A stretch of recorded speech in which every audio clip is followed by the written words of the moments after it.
आज आपण ओल्या नारळाच्या करंज्या बघत आहोत। खुसखुशीत अशा गव्हाचे पीठ वापरून बनवलेले आहेत।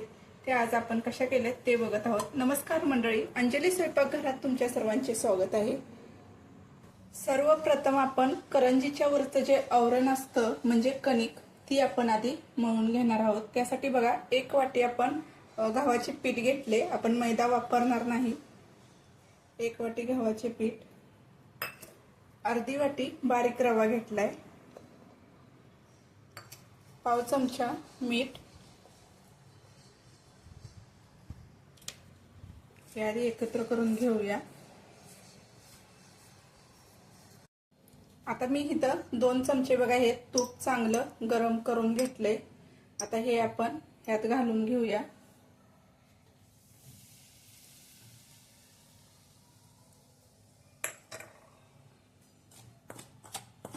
तेल वापरलं तरी चालेल। आता हे चांगलं एकत्र करून घ्यायचं आहे।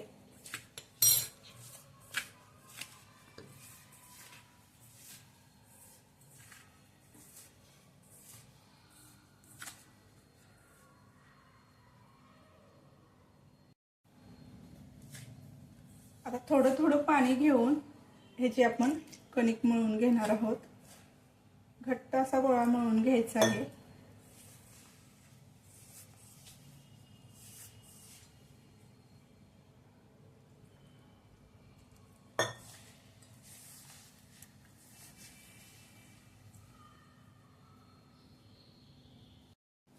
घट्ट असा कणकीचा गोळा आपण मळून घेतलाय।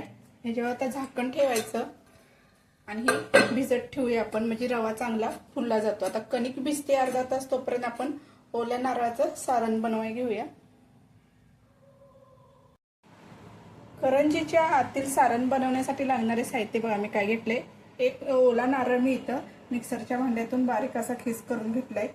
1 वाटी गूळ घेतलाय चिरून, खसखस घेतले, वेलची पावडर घेतले, सुके मेवे काजू बदाम घेतलेत। आता हे सारण आधी आपण भाजून घेऊया।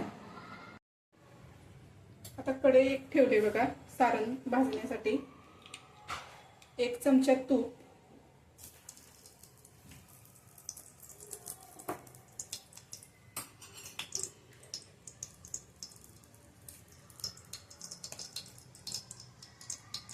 गरम झाले त्याच्यामध्ये आपण खसखस घालूया आधी।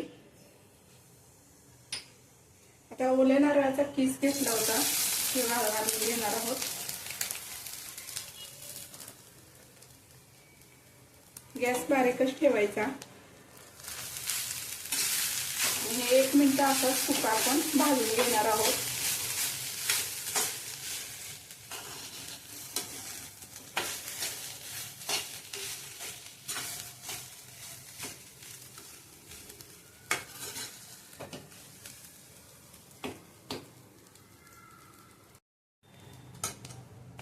आता 1 मिनिट झालंय बघा, भाजून घेतले आपण। आता ह्यात आपण 1 वाटी गूळ घेतला होता, ते घालणार आहोत। गूळ चांगला वितळेपर्यंत भाजून घेणार आहोत।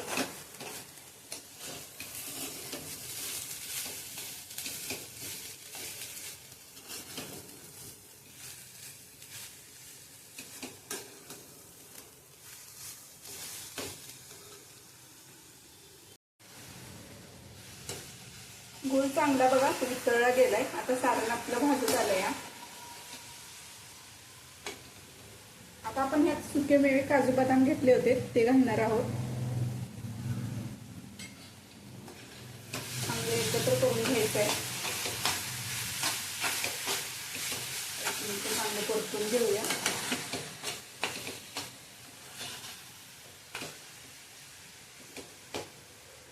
आता वेलची पावडर घेतली होती, ती घालून घेऊया।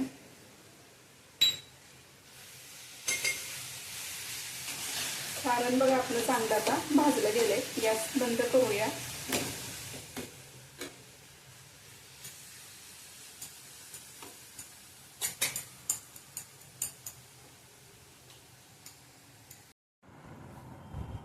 कणिक बघा आधी आपण मळली होती ती चांगली आता बघा भिजली गेले। रवा चांगला यातला आपण घातला होता तो चांगला फुलला गेलाय। आता आपण हे जे जसे पुरीला छोटे छोटे गोळे करतो ना, तसे आधी आपण छोटे गोळे करून घेणार आहोत. अशा पद्धतीने आधी सर्व गोळे करून झाकून ठेवणार आहोत. आता छोटा गोळा एक घेतलाय मी करून बघा. त्याला गव्हाचे पीठ लावायचं थोडं आणि जशी पुरी आपण लाटतो ना छोटी लाटिंबी तशी लाटून घ्यायची आहे.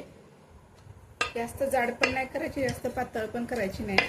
अशा छोट्या छोट्या आपण आधी 4-5 अशा लाटून घेणार आहोत.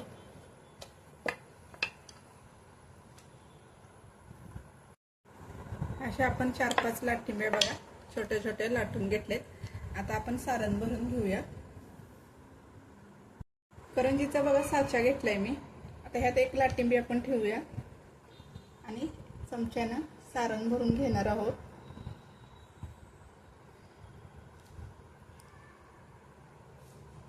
दीड चमचा घातलाय बघा मी. ही लाटिंबी ह्याच्यावरती अलगद अशी झाकायची आहे. हे बघा अशा पद्धतीने दाबून ही जादाची जी कणिक आहे ना ती आपण काढून घ्यायची आहे.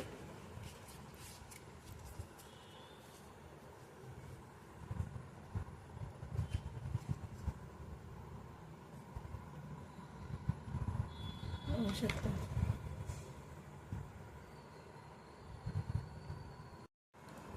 करंजी आपण बघा सर्व आता लाटून भरून घेतलेत. अशा पद्धतीने साच्यातून बघा एकसारख्या आकाराच्या छान अशा दिसतात. आता हे आपण तळून घेऊया. आता एका कढईमध्ये बघा मी तेल गरम करायला ठेवलंय मीडियम गॅसवरती. तेल गरम झालंय का बघूया. बघा तेल चांगलं गरम झाले. आता गॅस स्लो करायचा. स्लो गॅसवरती आपण करंज्या भाजून घेणार आहोत. आता एका वेळेला कढईमध्ये जेवढ्या करंज्या बसतील ना तेवढे आपण तेलात सोडणार आहोत.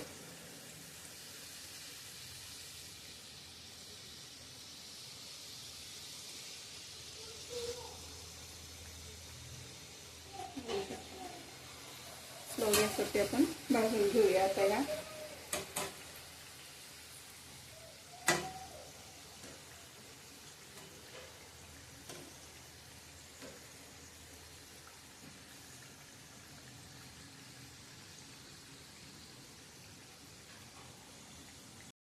करंजीला बघा चांगले असे फोड आलेत. म्हणजे करंजी छान अशी आपली खुसखुशीत झाले.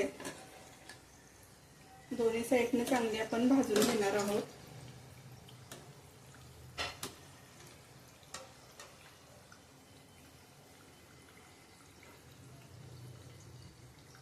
करंजी चांगली आपली बघा भाजली गेले. आता एका डिश मध्ये काढून घेऊया.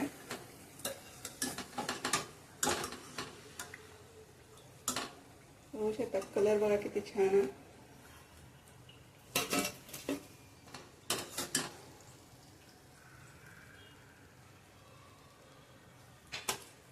बघा आपण बाकीच्या पण अशाच पद्धतीने भाजून घेऊया. गॅस स्लो ठेवायचा.